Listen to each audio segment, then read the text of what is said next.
प्रेमचंद का यह उपन्यास 1927 में प्रकाशित हुआ, लेकिन यह आज की सामाजिक स्थिति को भी चित्रित करता है। यह एक छोटा सा उपन्यास है, लेकिन बहुत प्रभावशाली। इस उपन्यास में अनमेल विवाह, दहेज प्रथा, बाल विवाह और इसके साथ कई कुरीतियाँ दिखाई गई है। हम बात करने जा रहे हैं प्रेमचंद के एक बेहतरीन उपन्यास निर्मला की। डॉक्टर रामविलास शर्मा ने निर्मला को प्रेमचंद का प्रथम यथार्थवादी और मनोवैज्ञानिक उपन्यास माना। डॉक्टर धीरेन्द्र वर्मा ने इसे हिंदी साहित्य में स्त्री केंद्रित उपन्यास का महत्वपूर्ण उदाहरण माना। मुंशी प्रेमचंद, जिन्हें हिंदी साहित्य में उपन्यास सम्राट के नाम से जाना जाता है, उनकी लेखनी की एक खूबी रही है कि उन्होंने भारतीय समाज की सामाजिक, आर्थिक और राजनीतिक वास्तविकताओं को बहुत ही बेहतरीन ढंग से प्रस्तुत किया है। निर्मला एक नायिका प्रधान उपन्यास है, जिसकी मुख्य पात्र स्वयं निर्मला ही है। कहानी की शुरुआत तब होती है जब निर्मला की उम्र केवल 15 वर्ष है और वो मध्यम वर्गीय परिवार से आती है। उसके पिता की हत्या प्रतिद्वंदी बदमाश ने लाठी मारकर कर दी है। इसके बाद परिवार की आर्थिक हालत बिगड़ जाती है और जहां निर्मला का पहले से विवाह तय था, वहां उसका विवाह दहेज की कमी के कारण रद्द हो जाता है।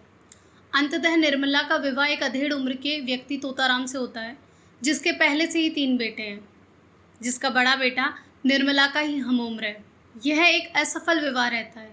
तोताराम के बड़े बेटे का नाम मनसाराम है, जिससे निर्मला की घनिष्ठता हो जाती है। तोताराम को मनसाराम पर शक हो जाता है और यह संदेह परिवार में तनाव का कारण बन जाता है। मनसाराम अपने पिता के संदेह से आहत होकर आत्महत्या कर लेता है। दूसरी तरफ निर्मला की छोटी बहन कृष्णा का विवाह तय हो जाता है और इसी बीच तोताराम का घर नीलाम हो जाता है, क्योंकि वो महाजन को सूद नहीं चुका पाता। घर नीलाम होने की खबर से निर्मला का कलेजा सन्न सा रह गया। और यहाँ प्रेमचंद ने एक गहरी बात लिखी है। धन मानव जीवन में अगर सर्वप्रधान वस्तु नहीं, तो उसके निकट की वस्तु अवश्य ही है। अब और अभाव के साथ यह चिंता भी उसके सिर सवार हुई। उसने दाई द्वारा कहलवा भेजा, मेरे सब गहने बेचकर घर को बचा लीजिए, लेकिन मुंशी जी ने यह प्रस्ताव किसी तरह स्वीकार नहीं किया। उस दिन से मुंशी जी और भी चिंताग्रस्त रहने लगे। जिस धन का सुख भोगने के लिए उन्होंने विवाह किया था, वह अब अतीत की स्मृति मात्र था। इस घटना के बाद निर्मला माँ के बुलावे पर कृष्णा के विवाह की तैयारियों के लिए मायके चली जाती है। जहाँ जाकर उसे पता लगता है कि जहाँ पहले दहेज की कमी के कारण निर्मला का विवाह रद्द हो गया था, वही लोग अब प्रायश्चित करने के लिए कृष्णा से अपने छोटे बेटे का विवाह कर रहे हैं। निर्मला के मन में भी एक जिज्ञासा उत्पन्न हो जाती है कि जिस व्यक्ति ने मुझे ठुकरा दिया, वह प्रायश्चित करने के लिए अपने छोटे भाई का विवाह मेरी छोटी बहन से कर रहा है। वह उस व्यक्ति से मिलने के लिए उत्सुक हो जाती है, लेकिन कहानी में प्रेमचंद ने एक ट्विस्ट पहले ही पैदा कर दिया। वे उस व्यक्ति और उसकी पत्नी से निर्मला को पहले ही मिलवा चुके हैं। वो व्यक्ति है डॉक्टर साहब और उनकी पत्नी है सुधा। सुधा निर्मला के घर के पास ही रहती है और उन दोनों में एक घनिष्ठ मित्रता हो गई है, लेकिन वो वास्तव में नहीं जानती कि दूल्हे के बड़े भाई कौन है। कृष्णा के विवाह के दिन सुधा पहले ही निर्मला की दोस्त बनकर घर पर आ जाती है, लेकिन निर्मला के मन में उत्सुकता है दूल्हे के बड़े भाई को देखने की। लेकिन जब उसे पता लगता है कि डॉक्टर साहब खुद ही दूल्हे के बड़े भाई हैं, तो उसके आश्चर्य का ठिकाना न था। इसी के बीच कृष्णा का विवाह संपन्न होता है।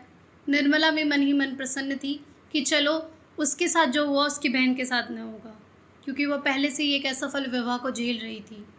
निर्मला ना चाहते हुए भी मायके से अपने ससुराल चली गई, जहां उसका मंझला बेटा जियाराम गहने चुराकर घर से भाग गया। तीसरे बेटे सियाराम ने ढोंगी बाबाओं के चक्कर में पड़कर घर छोड़ दिया, जिसे ढूंढने के लिए तोताराम स्वयं घर से चले गए। 1 महीना हो जाने पर भी तोताराम नहीं लौटे। अकेले चिंता में निर्मला का स्वास्थ्य बिगड़ने लगा। उसे बच्ची की चिंता होने लगी कि उसके ना रहने पर बच्ची को कौन संभालेगा। और यहाँ प्रेमचंद ने एक बड़ी ही मार्मिक स्थिति उत्पन्न कर दी। निर्मला ने खाट पकड़ ली है और वह अंतिम श्वास गिन रही है। इसी बीच वो अपनी सहायिका से कुछ कहती है, दीदी जी, अब मुझे किसी वैद्य हकीम की दवा फ़ायदा न करेगी। आप मेरी चिंता न करें, बच्ची को आपकी गोद में छोड़े जाती हूँ। अगर जीती जागती रहे तो किसी अच्छे कुल में विवाह कर दीजिएगा। मैं तो इसके लिए अपने जीवन में कुछ न कर सकी, केवल जन्म देने भर की अपराधिनी हूँ। चाहे कुंवारी रखिए, चाहे विष देकर मार डालिए, पर कुपात्र के गले न मड़िएगा। इतनी ही आपसे मेरी विनय है। मैंने आपकी कुछ सेवा न की, इसका बड़ा दुख हो रहा है। मुझ अभागिन से किसी को सुख नहीं मिला। जिस पर मेरी छाया भी पड़ गई उसका सर्वनाश हो गया। अगर स्वामी जी कभी घर आए तो उनसे कहिएगा कि इस कर्मजली के अपराध को क्षमा कर दे। और इसी के साथ निर्मला की अंतिम श्वास खत्म हो जाती है। चौथे दिन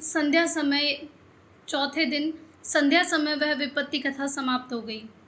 उसी समय जब पशु पक्षी अपने अपने बसेरे को लौट रहे थे, निर्मला का प्राण पक्षी भी दिन भर शिकारियों के निशानों, शिकारी चिड़ियों के पंजों और वायु के प्रचंड झोंकों से आहत और व्यथित अपने बसेरे की ओर उड़ गया। मोहल्ले के लोग जमा हो गए। लाश बाहर निकाली गई। कौन दाह करेगा, यह प्रश्न उठा। लोग इसी चिंता में थे कि सहसा एक बूढ़ा पथिक एक बकुचा लटकाए आकर खड़ा हो गया। यह थे मुंशी तोताराम। और यही उपन्यास समाप्त हो जाता है। निर्मला केवल एक साहित्यिक कृति नहीं, बल्कि एक सामाजिक दस्तावेज है जो समय की वास्तविकताओं को उजागर करता है और साथ ही उन सभी सामाजिक कुरीतियों पर प्रकाश डालता है जो एक साथ कई जिंदगियां तबाह कर देता है। साथ ही इस उपन्यास ने एक और वास्तविकता की तरफ ध्यान खींचा है कि जीवन कितना क्षणभंगुर है, मौत ही सर्वसत्य है। यह एक यथार्थवादी उपन्यास है जिसका अंत दुखांत और मार्मिक है, जिसे पढ़ने के बाद लेखक को कैथारसिस का अनुभव होता है। तो कैसी लगी आपको निर्मला उपन्यास की समीक्षा? अगर आपने यह उपन्यास नहीं पढ़ा है तो आज ही इसके पन्नों में खो जाइए, और अगर आपने पढ़ा है तो कमेंट करके बताइए कि इसका कौन सा पहलू आपको सबसे अच्छा लगा। फिर मिलते हैं एक और नई किताब के साथ। तब तक के लिए पढ़ते रहिए, मस्त रहिए।